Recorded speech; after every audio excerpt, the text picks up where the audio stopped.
Então, o segundo assunto de hoje é uma outra coisa que tem a ver com redes neurais, que é pesquisar vetores. Bom, isso parece meio esquisito. O que que isso tem a ver com redes neurais?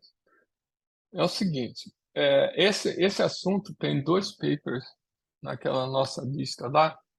Esse é um desses papers, eu vou só falar rapidamente sobre esse paper. E 2 papers e 2 sistemas de gerência de banco de dados específicos para trabalhar com vetores, tá. Se vocês olharem lá no nosso planejamento, tem lá direitinho quais são onde é que vocês encontram esses bancos de dados, tá. Bom, esse paper aqui que eu vou falar é de um particular. Imagine que isso é um meta-acesso, uma estrutura de dados, que o pessoal do Facebook inventou. Essa estrutura de dados chama-se Product Quantization, e ela é útil para fazer uma particular forma de pesquisa. Essa biblioteca aqui, esse algoritmo que eles criaram, é disponibilizado pelo Facebook. Isso faz Facebook AI. Tá aqui. Facebook AI Similarity Search. Esse algoritmo que tem aqui, que não é lá muito complicado, tem uma implementação em placas gráficas. Um paper que descreve isso é um tanto complicado. Você trabalhar com uma NVIDIA da vida é bem complicado, porque ela tem uma arquitetura de hardware muito peculiar. Então, mapear um algoritmo que a gente entende de uma forma não muito complicada para uma NVIDIA é algo que complicadinho, mas o código para a NVIDIA também está disponível. E tem umas outras explicações aqui, mais palatáveis, né? Esse paper aqui é um pouco teórico, né? Essas explicações aqui são mais simples. Bom, mas no fundo, o que que a gente está querendo fazer? Você me dá um monte de vetores. Vetor é vetor mesmo, no sentido que vocês conhecem. Só que a gente está falando de vetores que têm um número grande de dimensões, 500 dimensões, 1000 dimensões. Aí vocês podem imaginar, bom, que história é essa de vetor de 1000 dimensões? O que que isso tem a ver com a natureza ou com as coisas práticas? Bom, o problema é que você passa os objetos numa rede neural e pega a última camada, por exemplo, da rede neural, né? A última camada pode ter 1000 daquelas setinhas, daqueles arcos. Então, você 1000 valores do que você treinou, 1000 pesos da última camada. Então, no fundo, o que eu estou dizendo é que aquele hidden state que eu estava falando na apresentação anterior, no fundo, o hidden state é um vetor com muitas dimensões, tá? E aí, o que eu quero procurar é, dado um vetor com um monte de dimensões, e eu estou olhando aqui milhões de outros vetores com muitas dimensões, eu quero saber qual é o vetor nesse 1 milhão deles, que é o mais próximo do que eu tenho como entrada. Ou seja, você pegou uma imagem, assim, um exemplo prático, eu peguei uma imagem, passei por um transformer e transformei a imagem, a representação da imagem, como um vetor de um monte de dimensões, fiz a mesma coisa para um monte de outras imagens, e quero saber nesse monte de outras imagens qual é a mais próxima dessa que eu tenho. Eu vou falar isso em detalhe daqui a 30 segundos, tá? Só que essa operação de encontrar os vetores mais próximos, ela é muito cara. Então a gente computa quem são os vetores mais próximos usando uma noção de distância aproximada. Quer dizer, isso daqui não tem jeito, a gente já perdeu a informação mesmo. Isso aqui a gente diz o seguinte: isso aqui é muito caro, então eu vou fazer essa conta aqui de uma forma aproximada. Esse desenho aqui torna as coisas mais claras. Imagina que você queira guardar um monte de imagens, milhões dessas de imagens. Como é que eu vou fazer isso? Bom, a imagem é um bitmap, né? Quando eu for comparar 2 imagens, eu não vou comparar os bitmaps, na verdade. O que eu faço é passar cada imagem por um transformer, aquilo que eu acabei de falar. Esse transformer vai me produzir um vetor. O que que esse vetor faz? Esse vetor é uma representação da imagem original, que captura parte da informação que a imagem original tem e joga fora outros detalhes que não são tão relevantes assim para a imagem. Isso parece bem misterioso, mas tem pronto. Você pega lá o VIT lá do Google, lá alguém fez, é uma rede neural, põe aquele troço para funcionar, passa uma imagem pelo VIT, ele te dá um vetor na saída. E aí o que eu vou guardar não é o banco de dados de imagem. O banco de imagem não vai estar lá. Mas eu vou guardar um banco de dados de vetores. Vetores de muitas dimensões. Vetores de 400, 800, 1000 dimensões. Como é que eu consulto esse banco de dados de imagem? Você me dá uma imagem, eu vou fazer a mesma coisa. Vou pegar a imagem, passar por um transformer e criar um vetor que representa essa imagem. E aí, como eu consulto o banco de dados? Eu pego o vetor que representa a consulta e no banco de dados eu procuro os vetores que são próximos daqueles que representam a consulta. Então, no fundo, a consulta em si e todo o processamento é feito em cima de vetores nessa etapa daqui, né? Então, você extrai as features, transforma em vetores, né? Todas as imagens que você tem em mais uma imagem de consulta. Então, essa imagem de consulta, você procura aqui dentro quem são os vetores parecidos e devolve, e vai lá, pega as imagens, tá? Bom, isso funciona, por incrível que pareça, né? Então, você tem que ter um bom algoritmo para fazer esse passo daqui. O que nós estamos discutindo aqui não é esse passo, o que nós estamos discutindo é esse passo daqui, tá? Como os vetores foram criados, nessa discussão que nós estamos aqui, não importa. O que importa é que eu tenho um monte de vetores e eu quero procurar, dado um vetor, quais são os vetores próximos daquele, segundo uma noção de proximidade, tá? Então, esse passo aqui, ok? Se vocês olharem no Google, naquela janelinha que você coloca as palavras-chave, tem uma coisa que parece uma câmerazinha. Se você clicar naquela câmerazinha, ele abre uma interface para você colocar uma imagem.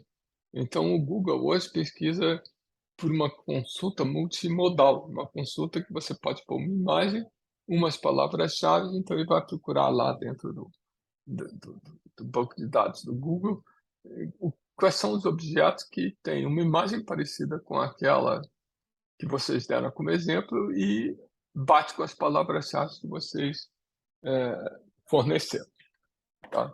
Então, isso que eu estou falando aqui é a realidade hoje. Bom, a outra coisa que a gente pode fazer é o seguinte, eu falei aqui que isso aqui são imagens, né? Mas que tal se isso aqui fosse texto? Páginas na web, por exemplo. Então, o que a gente podia fazer? A mesma coisa. Você pega texto, passa por um transformer, pode ser lá o BERT e pegar a última camada, e transforma um texto, pode ser um texto longo, num vetor. E o processo inteiro acaba sendo igualzinho ao que eu acabei de descrever para a imagem. A outra coisa que é um pouco mais sofisticada é quando o que eu tenho é uma DBpedia da vida, uma Wikipedia representada sob forma de triplas RDF. O processo é o mesmo, não vou entrar em detalhes aqui, senão vou gastar tempo explicando o que é RDF. Mas o ponto é que essa motivação aqui e essa aqui são a mesma coisa. Você pega o objeto de entrada, transforma num vetor, pega todos os objetos que você já capturou, já guardou, transforma em vetores e guarda no banco de dados. Então, o meu problema é, dado um vetor, busque os vetores parecidos com ele, segundo uma noção de proximidade. Bom, essa coisa não é muito fácil. Os métodos de acesso que talvez vocês tenham aprendido no curso de estrutura de dados não funcionam quando a gente tem um número grande de dimensões. Os métodos de acesso tradicionais, de 20 anos atrás, foram criados para R2, R3, ou seja, objetos geográficos, coisas relativamente simples, não esses vetores de 400 dimensões. Tá? Então, deixa eu pular aqui esses exemplos. Aqui são exemplos de estruturas de dados antigas. Tá? Então, o problema é que esses métodos de acesso tradicionais que eu acabei de pular não funcionam direito, e isso quando eu digo não funciona, é porque a gente pode ter um banco de dados de teste e mostrar que realmente não funciona. Quando a gente tem um número grande de dimensões, a gente foge do R2, do R3 e passa para um espaço dimensional com um número grande de dimensões. Não funciona. Esses dois papers aqui discutem esse problema em um pouco mais de detalhe. Aí vem o pulo do gato que o povo lá do Facebook bolou. Esse pulo do gato tem esse nome estranho chamado Problem Quantizer. Como é que esse troço funciona? Bom, primeiro que as imagens, texto está ficando para trás. O que a gente está falando agora é de um montão de vetores, né? Então vamos dar um exemplo concreto. Imagina que eu tenha umas 50 mil imagens e eu transformei cada uma dessas imagens em vetores e cada vetor tem 1000 dimensões, 1024. Para quem gosta de computação, 1024 dimensões. Então, são 50 mil vetores, cada vetor tem 1024 dimensões. Suponha que cada dimensão do vetor seja em 4 bytes, ou 32 bits, né? Então, cada vetorzinho desses que representa uma imagem, ele usa 4K, né? Tá bom. Agora aqui, imagina que em vez de eu trabalhar com os vetores assim, eu pense da seguinte forma: eu vou pegar cada vetor e dividir o vetor em 8 pedaços. Cada pedaço tem 128 bytes, né? 1024, ou 4096 divididos por 8. Desculpe, 1024 divididos por 8 dá 128. Isso aqui é em bytes, isso aqui é em floats, né? Então são 8 subvetores com 128 posições cada uma, onde cada posição tem um float. Então, essa matriz, que seria uma matriz de 50 mil documentos, né, 50 mil vetores, com 1024 dimensões, virou, na verdade, 8 matrizes, nesse exemplo que eu estou dando, tá? Virou 8 matrizes, onde cada matriz tem 128 colunas, né? 128 floats. Então, até agora eu não fiz coisa nenhuma, simplesmente peguei os vetores, organizei os vetores como se eles fossem uma matriz, né? Cada linha é um vetor, e alinhei nas 1024 colunas. Aí fatiei 8 matrizes de 128 colunas cada matriz, né? Bom, aí o que eu faço? Essa é a coisa interessante. Você pega cada uma dessas matrizes, o que é isso? Cada uma.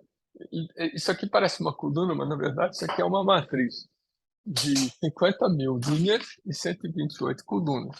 Ou seja, é uma matriz que representa 50 mil vetores de 128 dimensões. Aí, digamos que nesse meu exemplo aqui, eu pego esses vetores, esses 50 mil vetores, e faço um agrupamento desses vetores. Agrupamento, clustering, é um daqueles algoritmos que eu já falei para vocês. Digamos que você rode um algoritmo chamado caminhos, onde K, eu defino que K é 256, ou seja, eu vou pegar 50 mil vetores de 128 floats cada vetor, vou aplicar esse algoritmo e agrupar esses 50 mil vetores em 256 grupos, 256 clusters, tá? Bom, o que isso tem de interessante? É como se eu tivesse pego um vetor grandão de 1024 posições, 24 dimensões, né? Onde cada dimensão ocupa 4 bytes, quebrado esse vetor em 8 pedacinhos, onde cada pedacinho tem 128 colunas, onde cada coluna é um float, tá? De 4 bytes. E aí eu digo o seguinte: olha, esse vetor, o primeiro pedaço dele, caiu, depois desse agrupamento daqui, num certo grupo de vetores. Se são 256 grupos de vetores, eu consigo dizer o seguinte: olha, esse vetor caiu no grupo 3, ou caiu no grupo 98. Como são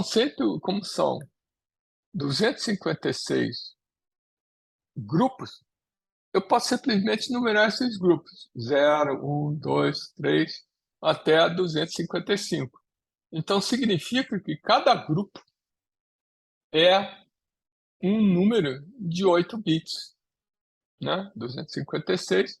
Então, o vetor começou grandão. Quebrei o vetor em pedacinhos, onde cada pedacinho desses daqui é 128 floats. Só que quando eu faço esse agrupamento por cluster, eu vou representar esse pedacinho pelo número do cluster que ele pertence. Então, eu peguei um vetor de 4.096 bytes e representei esse vetor por um monte de pequenos pedacinhos, né? Que é bem mais palatável. Uma maneira de ver isso pictórica é dizer o seguinte: olha, cada pontinho azul desses é uma coluna, uma entrada nessa posição aqui. Então, essa nuvem de pontinhos azuis aqui são esses vetores num particular fatiamento que eu faço do meu vetor de entrada, num particular desses fatiamentos, né? Para cada fatiamento desse vai ter uma nuvenzinha de pontos. O que são essas bolinhas vermelhas? Bom, essas bolinhas vermelhas são os centroides dos vetores. E esses centroides vão representar cada uma das bolinhas azuis no meu cluster. Então, em vez de representar todas as bolinhas, as 50.000 bolinhas azuis, eu represento apenas essas bolinhas vermelhas aqui. Então, eu quantizei o vetor nesses verdinhos aqui, e como se eu tivesse representado a nuvem de pontinhos azuis do mesmo cluster pela única bolinha vermelha. Então, eu compactei a representação de cada um dos vetores no centroide do cluster a qual ele pertence. Tá? Isso funciona muito bem. Por quê? Eu vou pular essas coisas daqui, que depois a gente vai ver em mais detalhe quando for estudar esse particular algoritmo. Mas, intuitivamente, o que eu estou dizendo é o seguinte: se você, se você me der, acho que essa figura aqui dá para explicar. Se você me der um vetorzinho aqui, como é que eu vou achar todos os vetores parecidos com esse? Você procura o centroide mais próximo dele. Esse centroide mais próximo é uma representação de todo esse cluster aqui. Como esse é o mais próximo, eu não preciso olhar esses pontos, muito menos esses pontos ou esses pontos. Eu só olho os pontos no agrupamento cujo centroide é esse cara daqui. E aí eu vou procurar quais são os pontos azulzinhos próximos daqueles que você me deram como resposta. Eu nunca vou procurar ninguém aqui, ou ninguém aqui, ou ninguém aqui. Então, os centroides são uma coisa muito econômica para você representar um conjunto inteiro de vetores. E na hora de fazer a consulta, eu faço uma consulta em cima dos centroides, pego os centroides, pego o centroide, pego todo mundo que está naquele cluster e aí sim faço a conta entre cada um dos vetores e o vetor de entrada. Como é que é essa história? É mais ou menos o que essa figura aqui está dizendo. Cada centroidezinho vai ter uma lista invertida que representa os vetores que são as bolinhas azuis.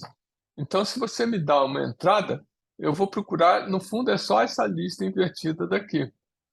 E aí só vou olhar os vetores que estão representados nessa lista, nunca vou olhar nessa lista ou nessa outra lista, nunca vou fazer isso.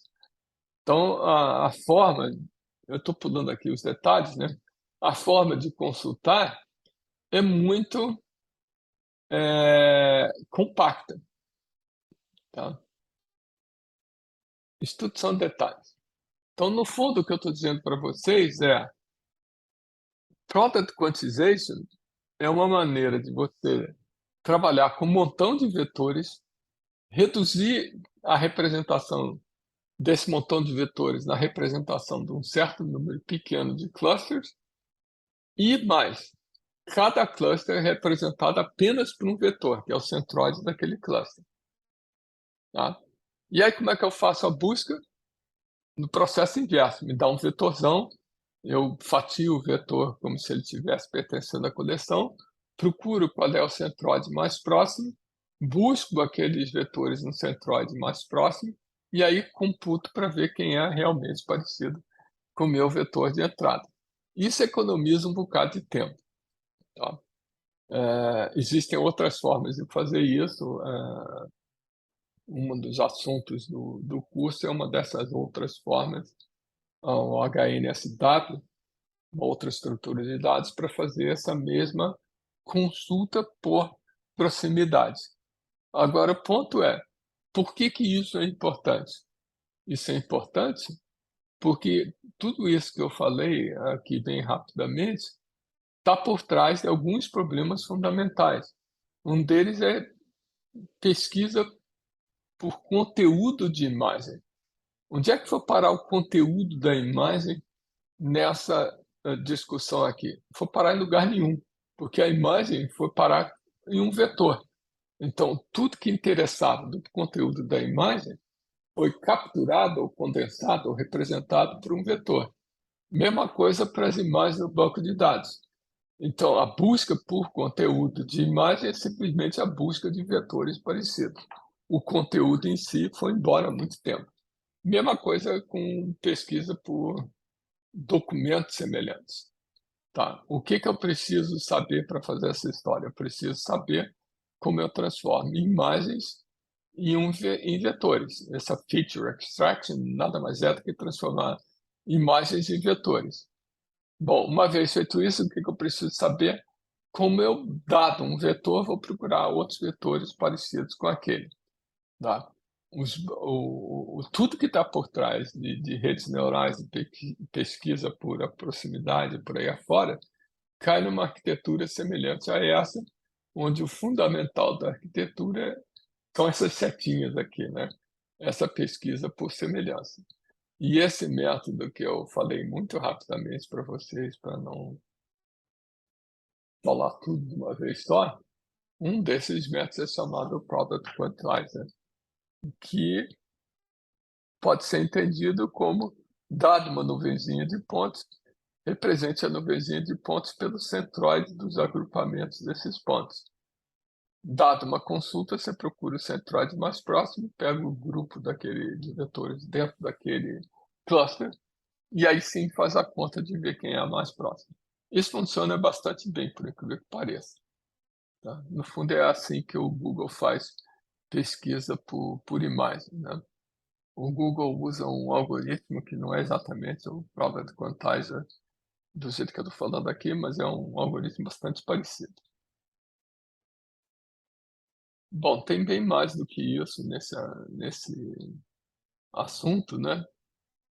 Uma das coisas interessantes é que é o paper original do Product Quantizer implementado em GPUs. Esse é o tal do paper que eu estou dizendo que é bem mais complicado de entender, mas ele também, o código dele está disponível aqui no Faz, né? O repositório lá do Facebook. Outra coisa que aparece aqui interessante é quando a gente fala de fazer clustering, agrupamentos de 50.000 vetores de muitas dimensões, isso começa a ficar meio lento. Então, existem algoritmos de clusterização, de agrupamento, para conjuntos muito grandes de objetos. Né? Isso aqui é um assunto por si próprio. Tá?